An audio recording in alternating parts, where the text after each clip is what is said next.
La première raison pourquoi Mamadi ne va pas remettre le pouvoir aux civils est quoi? C'est purement politique. À la prise de pouvoir du CNRD, Mamadi avait pris des engagements face au peuple de Guinée. Je dis bien face au peuple de Guinée et non face aux leaders politiques. Mamadi a pris des engagements en disant au peuple de Guinée qu'ils ne sont pas là pour longtemps et qu'ils sont venus pour réorganiser tout, après organiser des élections, remettre le pouvoir aux civils, c'est-à-dire la refondation et ce qui en suit. Donc sur ça, Mamadi n'est pas à l'heure actuelle, quand tu demandes 10 Guinéens, 9 te diront que Mamadi n'est plus à ses engagements de départ. Sur 10 Guinéens, 9 te diront ça, pour ne pas dire les 10 vont te dire. Et jusque-là, certains lui portent encore ce bénéfice de doute pour savoir s'il va se présenter ou pas, pour être candidat ou pas pour les élections présidentielles. Mais si c'est pour respecter ce qu'il a dit, là déjà, il y a un glissement, il n'y a rien à dire. Mamadi n'est plus à sa parole de départ où il avait promis tuer l'ethnie. Et cette base vient de là. Le premier raisonnement, c'est l'ethnie qui fait que Mamadi ne va pas donner le pouvoir. Le premier raisonnement ou la première raison, c'est l'ethnie. L'ethnie que je vais vous parler sur un angle élargi, un angle très profond, pour que vous puissiez mieux comprendre. Tout d'abord, ethnie politico et ethnie communautaire. Je vais vous définir les deux. Lorsque Mamadi a pris ses engagements, par après, Mamadi a approché ceux dont il disait qu'il n'allait pas faire un recyclage. Mamadi a recyclé. Ce recyclage est revenu dans un système qui date de 58 et qui a eu pause en 84 pour recommencer encore en 2010. Jusqu'ici, ce système, Mamadi est venu tomber dedans. S'il est tombé dans ce système, on a fait comprendre sur l'élan, c'est-à-dire sur l'aspect ethnique, ils ont fait comprendre à Mamadi, de ce que j'ai entendu, moi-même personnellement, ils ont fait comprendre à Mamadi que le pouvoir qu'il vient de prendre, il a pris des mains d'un fils du Manding.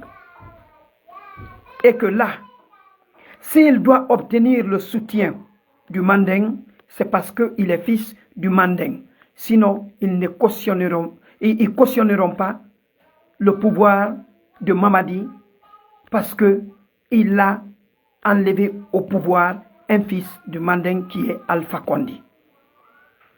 Alors, on lui fait comprendre à l'époque, c'était par le biais de celui qui est actuellement disparu des radars, Mohamed Lyon Bangoura, qui était son émissaire, qui est parti en Haute-Guinée et que nous avons écouté, où on a vu la vidéo, l'audio qui a fuité. Dans l'audio, où c'est en train d'être dit clairement que s'il doit quitter, c'est de remettre encore le pouvoir à un fils du Manding. Sinon que, si par le biais de Mamadi, le Manding perd ce pouvoir, Mamadi et sa génération, de génération en génération, seront maudits par le Manding pour avoir été à la base que le Manding perd le pouvoir en République de Guinée. Un pouvoir que le Manding avait pendant plus de 25 ans, autant, c'est-à-dire en 58-84, avant que Lansana Conté vienne prendre le pouvoir. Et encore, Alpha Condé revient au pouvoir. Et Mamadi est en train d'achever ce qui est là. Sur ça, ils ont dit à Mamadi, s'il devient la personne qui fera que le Manding va perdre le pouvoir, Mamadi et sa génération, de génération en génération, ses enfants c'est-à-dire tous qui seront engendrés de la lignée de Mamadi seront maudits par le Manding. Premier coup sur la tête de Mamadi. Après avoir pris son engagement, il reçoit un premier coup. Donc l'aspect tuons l'ethnie, il faut tuer l'ethnie. Mamadi s'est retrouvé qu'il ne pourra pas. Parce qu'il avait avancé ce terme-là. C'était par rapport à cette ségrégation qui est vécue en Guinée et que certains sont en train de penser qu'il y a une classe sélective en Guinée pour être président et d'autres ne sont pas admis à être président en République de Guinée. Mamadi voulait mettre fin à ça. C'est pourquoi, à l'université Général Lansana Conté devant les étudiants, Mamadi a dit tuer l'ethnie. Premier aspect, premier coup sur la tête de Mamadi. Et pour que Mamadi, alors, applique ce qui lui a été donné par le biais de son émissaire, parce que ça a fuité, on a tous entendu, alors il fallait préparer quoi? Un leader charismatique, un leader accepté de tous, de leur. C'est-à-dire, je vais parler du système 58, système 2010 à maintenant. Avec pause, Lansana Conté. Donc, il fallait trouver un leader. Toujours dans le premier aspect, je suis en train de vous dire. Donc, sur ça, ils ont voulu convaincre les autres leaders politiques. Et pour ça,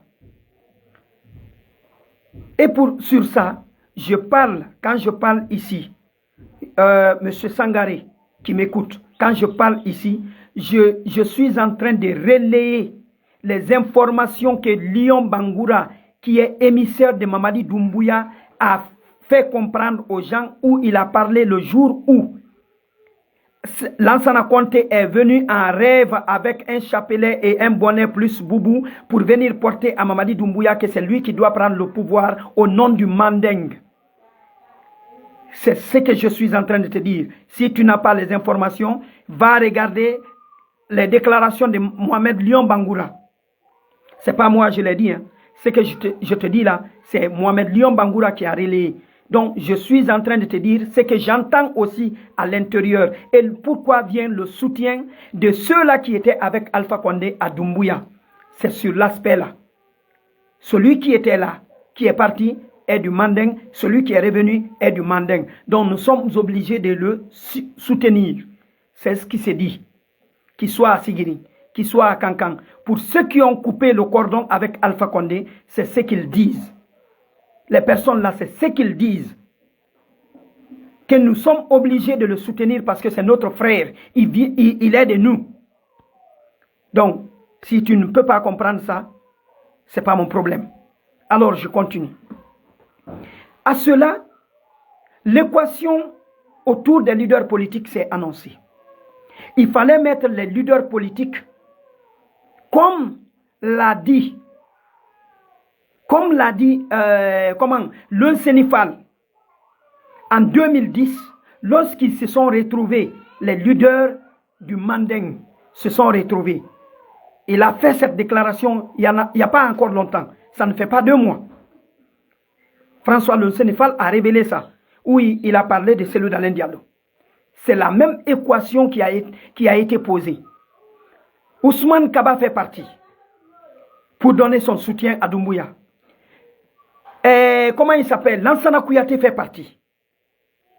Tous ces leaders de la Haute-Guinée ont été appelés. Ils savent parce que j'en ai échangé avec un qui est auprès d'un leader politique de la Haute-Guinée qui m'a parlé de ça. Donc sur ça, ils les ont appelés afin qu'ils soutiennent Doumbouya. Et qui a révélé ça et qui s'est opposé quand il a vu que son intérêt n'était pas au top, c'est Ousmane Kaba qui a attaqué ce planning à partir de Cancan. Avant l'organisation de la Mamaya passée, pas celle qui vient, de la Mamaya passée, le but était ça. Il y a un autre leader politique qui est actuellement à la barre, qui est passé à la barre. Comment on l'appelle, non? Ben Youssouf. Ben Youssouf connaît cette histoire. Parce que Ben Youssouf a appelé quelqu'un que j'étais à côté. Ils ont échangé. Ben Youssouf a appelé quelqu'un, lorsqu'il échangeait, j'étais arrêté là. J'ai écouté cette conversation. Ben Youssouf a encore lui aussi mentionné ce que je suis en train de dire, qu'il a constaté ça, cette organisation là-bas. Parce que Ben Youssouf est de deux camps. Il a un côté Kissi et un côté du Mandeng. Il a relayé ça. J'avais même eu l'occasion, mais quand je suis allé présenter les condoléances à Hadja, il était là. J'avais voulu lui prendre, échanger avec lui, mais comme on était à un lieu de décès, je me suis réservé. Sinon, j'avais écouté. Il y a une de ses sœurs qui est encore dans une plateforme que je suis. Mais en anonymat. Je suis dans beaucoup de plateformes en anonymat politique. En anonymat. Parce qu'on ne connaît pas mes numéros. Donc, je puise des informations là. Et sur ça, ils ont regardé quel est le leader qui peut être vraiment représentatif, accepté de tous, pour que tous s'alignent derrière lui, à qui Mamadi va laisser le pouvoir. Sur ce, ces coups bas ont commencé en demandant à ces leaders politiques de contribuer à faire casser carrément les deux leaders les plus influents de la Guinée, qui est Sidia Touré et Ella Selou Dalein Diallo. Certains leaders se sont retrouvés dedans sans connaître le fond. Ils ont joué à ça. Ils ont aidé le CNRD en soulevant le dossier de Air Guinée, par exemple.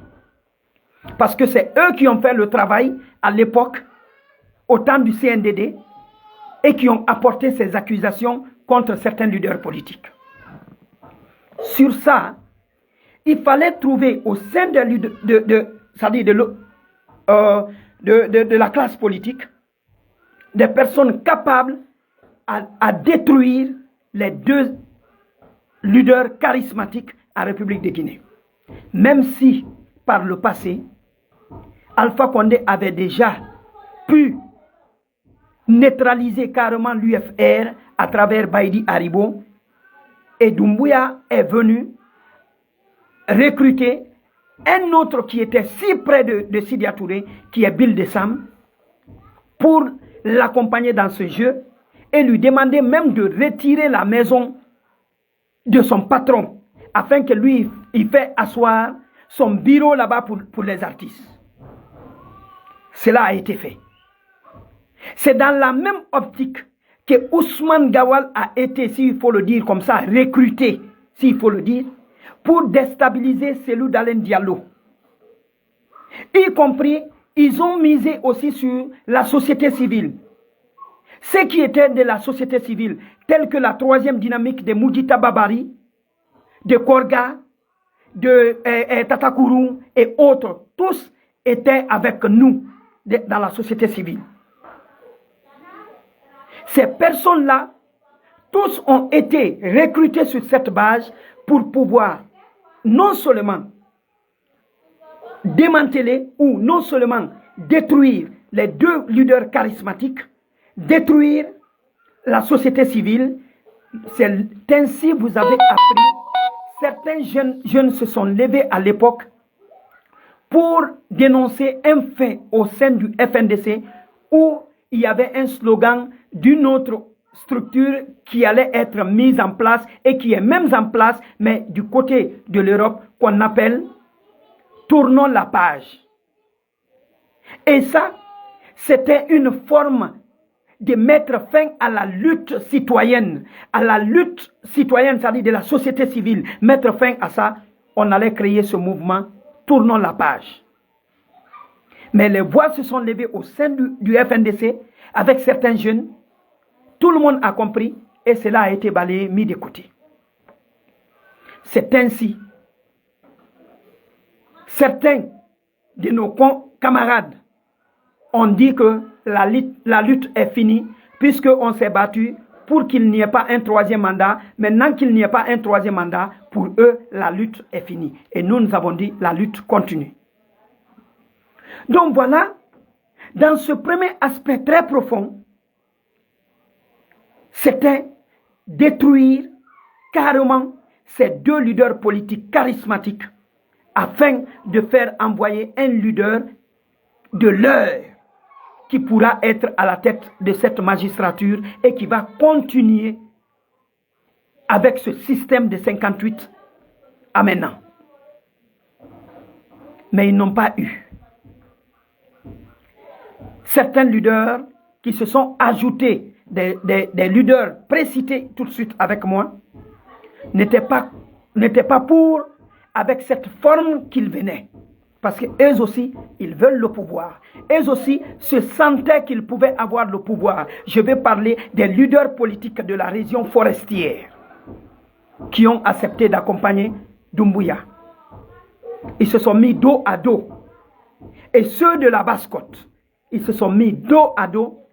Basse-Côte, Forêt, Fouta, Mandeng, c'est-à-dire Haute-Guinée, les leaders là qui ont accepté d'accompagner le CNRD, il y a eu une division entre eux. Parce que chacun veut. C'est dans cette malcompréhension que M. Baouri s'est désolidarisé des autres. Comme que les autres appellent à l'heure là, à l'interne, demandez à certains, ils vont vous dire qu'ils ont été trahis par Baouri. Ils vont vous le dire.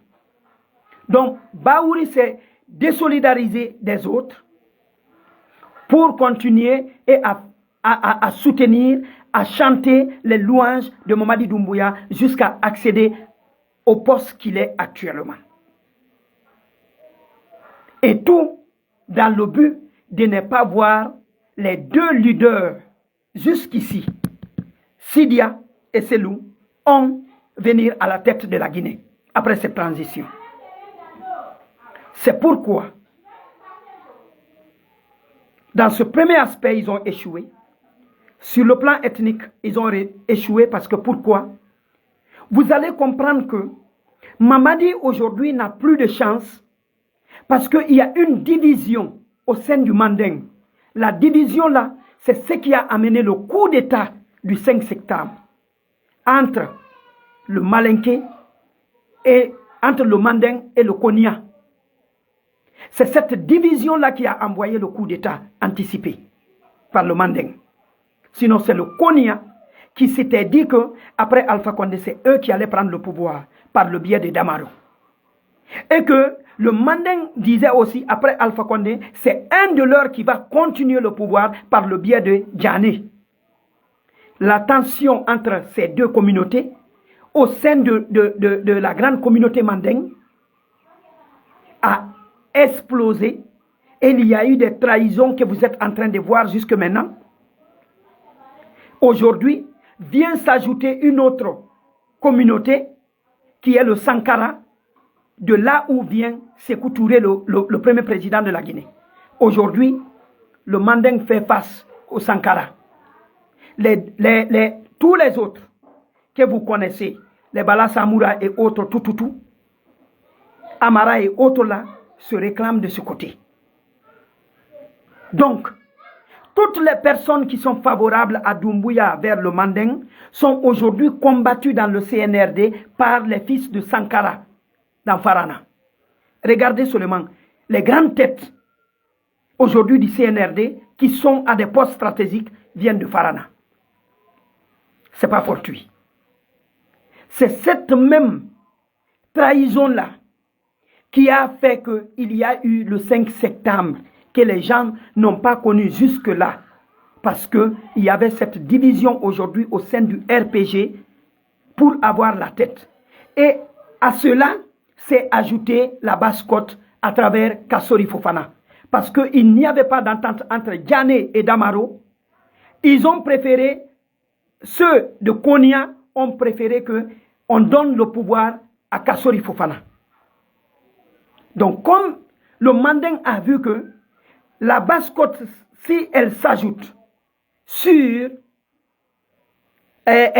comment on appelle, sur le Konya, ils pourront prendre le pouvoir. Directement, il y a eu ce coup d'État anticipé pour que Mamadi Doumbouya, un fils du Manding, prenne le pouvoir devant le Konya et le sang. Devant le Konya, pardon. C'est ce qu'il a fait. Et actuellement, c'est la même chose qui est là encore. Vous allez trouver Bala, vous allez trouver Idi Amin, vous allez trouver Sadiba, vous allez trouver beaucoup. Il y avait ce problème qui est là. Mais là, le problème est devenu dur pour Doumbouya. Pourquoi? Doumbouya, pour avoir enlevé Alpha Condé du pouvoir, mettre les Djanés en prison, Doumbouya a perdu sa légitimité ou sa crédibilité auprès de la communauté mandingue. Premier soutien détruit.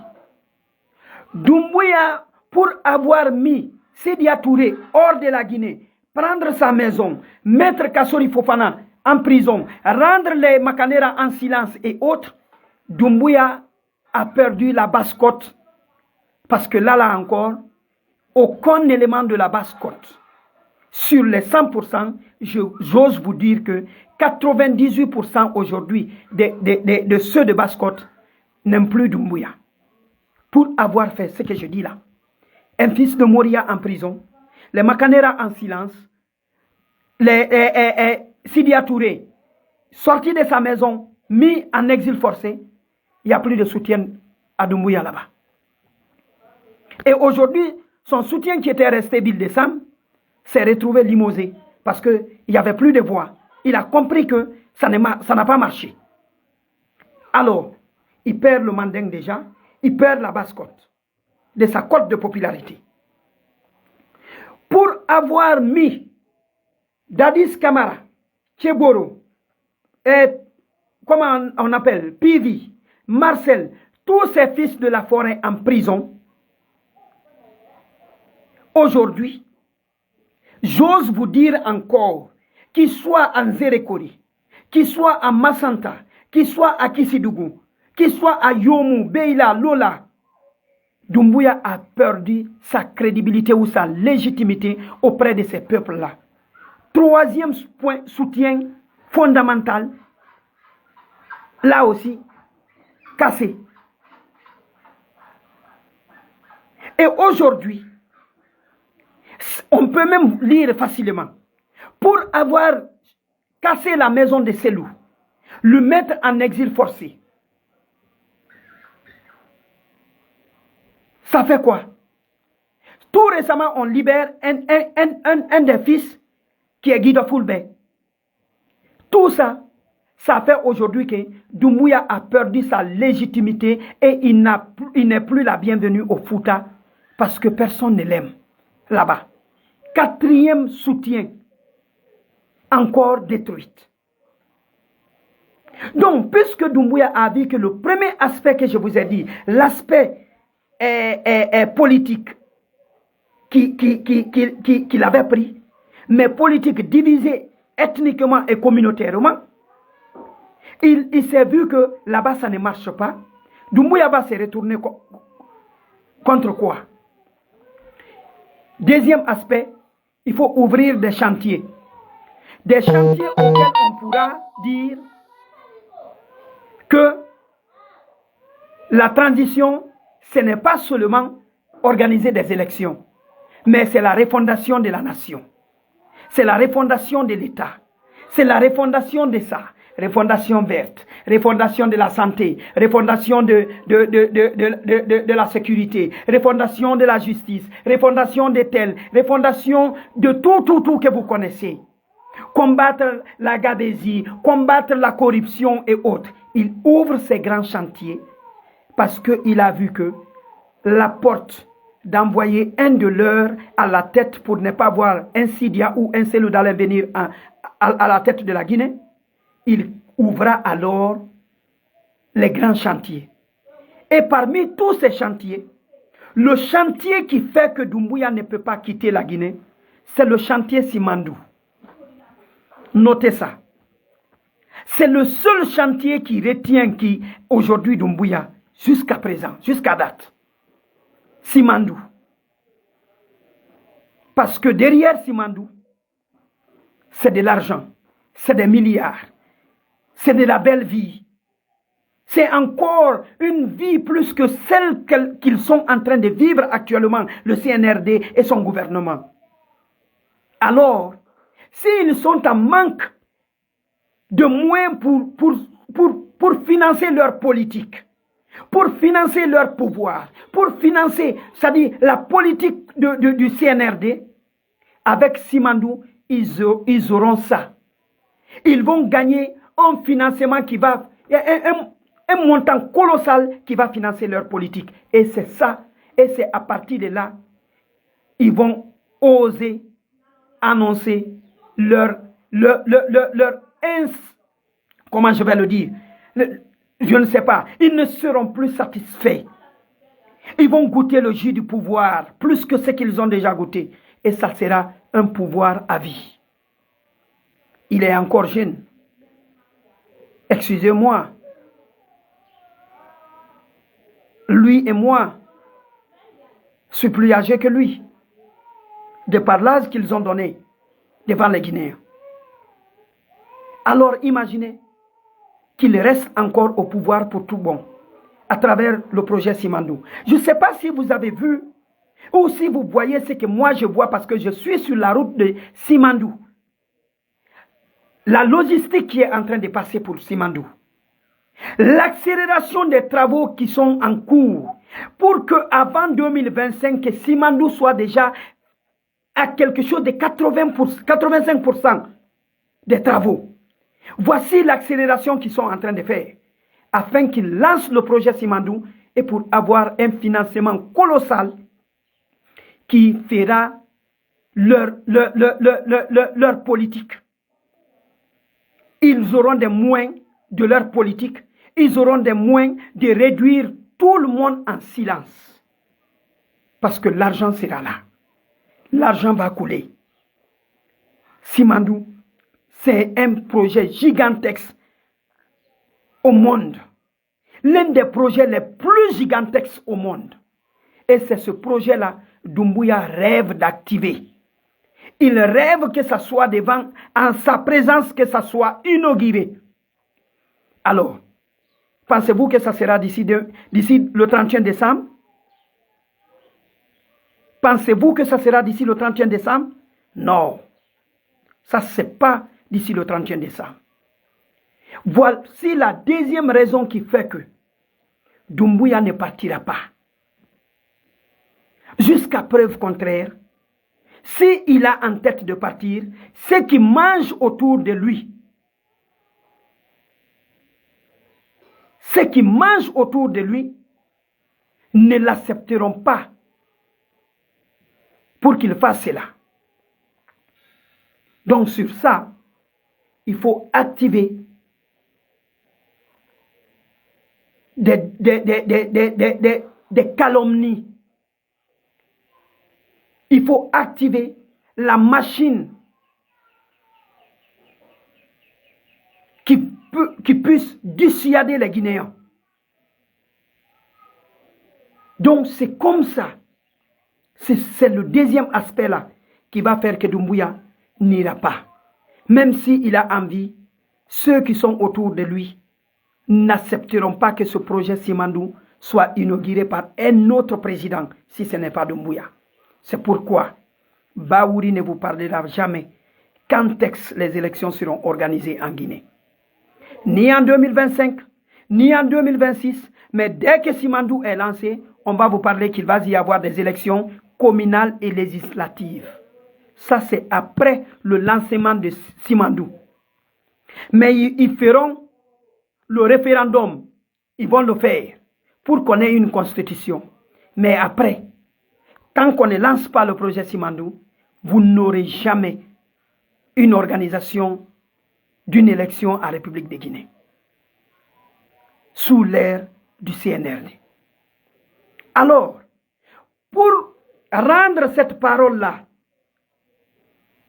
claire devant vous, ils ont envoyé une personne que vous êtes en train de prendre, que la personne est venue dénoncer. Non, non, elle n'a pas dénoncé. La dame Djené. Je vais vous mentionner d'abord quelque chose. Depuis que cette affaire des médias a commencé, est-ce que vous m'avez vu une seule fois parler des médias? Je ne l'ai pas fait. Vous savez pourquoi? Je ne sais pas pour les 3 autres médias. Mais Espace FM a été la radio promotrice des dictateurs en Guinée.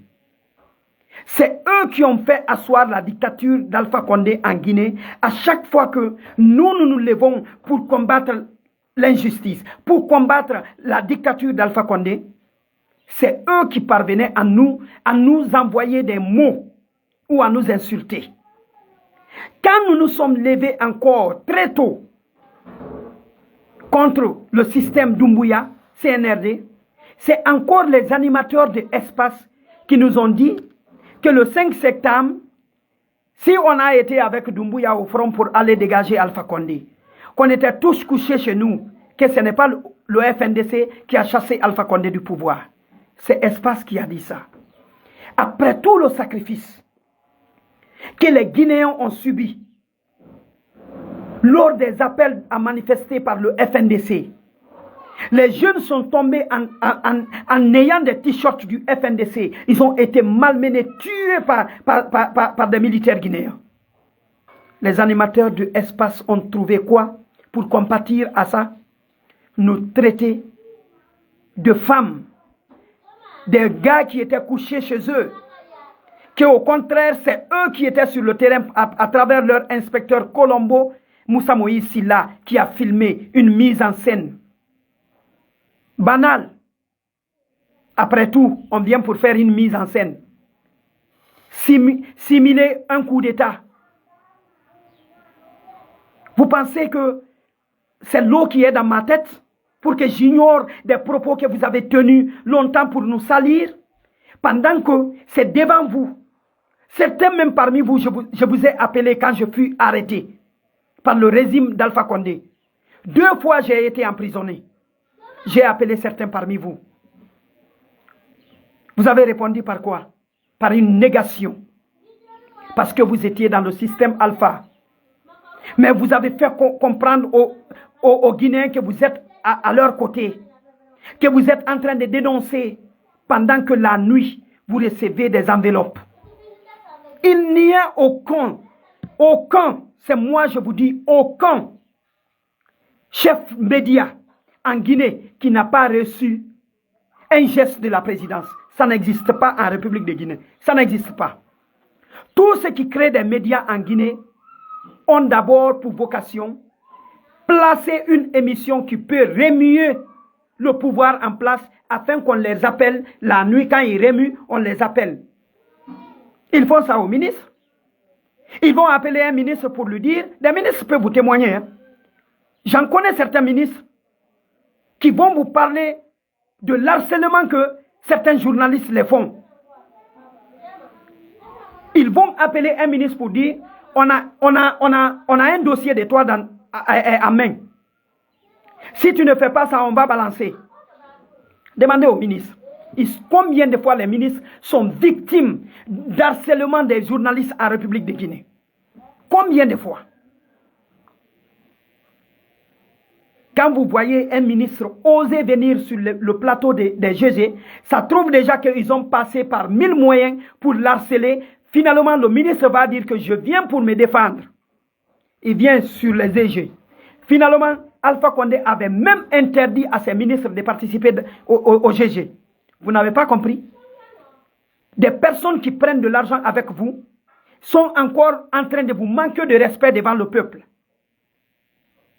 Alors c'est pour vous dire, pas que seulement les directeurs, pas que seulement les patrons des médias, mais tous les journalistes en Guinée,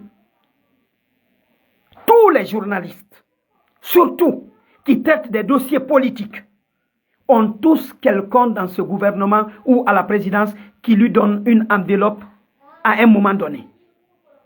Personne ne va dire le contraire.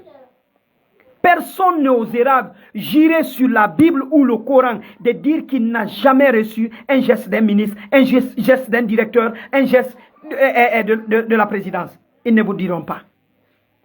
Donc sur ça, ce que la dame a révélé, je ne suis pas Dieu, ni un juge pour dire que c'est vrai ou c'est faux, mais si c'est pour dire que les journalistes reçoivent des mains des politiques certains quotas, là je l'affirme à 100% oui. C'est moi je vous le dis. La preuve, on ferme, ils pleurent. Ils vous disent qu'ils n'ont pas d'argent. Ils vous lancent des SOS. Ça veut dire quoi? Ils gagnaient à travers quoi? Des spots publicitaires également, ils vont vous dire. Des annonces, ils vont vous dire. Des communiqués, ils vont vous dire. Mais c'était insuffisant pour un directeur, un chef média pour payer ses travailleurs. Il faut toucher le côté sombre. On crie au loup la journée, la nuit ils mangent avec le loup. Ils étaient dans le couloir de la présidence ou dans le couloir de la primature pour voir les ministres ou les directeurs. Ça, il faut le dire. N'ayez pas peur, les journalistes sont tous complices de ce qui nous arrive aujourd'hui en Guinée. C'est eux qui ont dit, les leaders politiques n'ont pas de stratégie, le FNDC n'a pas de stratégie, ils ne font qu'appeler des enfants des gens à l'abattoir, sortir, manifester pour tuer des gens. Eux aujourd'hui, ils sont où? Où est leur stratégie là pour ramener leurs médias? Ils ont coupé l'Internet. Combien de temps? Ils ont fait quoi pour ramener l'Internet avec leur stratégie? Quand tu aides un chef, c'est moi je vous le dis, quand tu aides un chef à détruire les personnalités les plus influentes du pays, quand ils vont terminer, vous allez vous attendre à quoi? Vous avez aidé Doumbouya à détruire la société civile. Vous avez aidé Doumbouya à détruire les leaders politiques. Alors, les forces qui sont là, vous ne pensez pas que vous êtes la quatrième force d'une nation? Alors, s'ils ont terminé avec les leaders politiques et la société civile, le mouvement syndical, ils ont terminé avec tout ceci grâce à votre concours, parce que vous étiez en train de sortir toujours nos défauts, regardant pas les valeurs que nous sommes en train de défendre.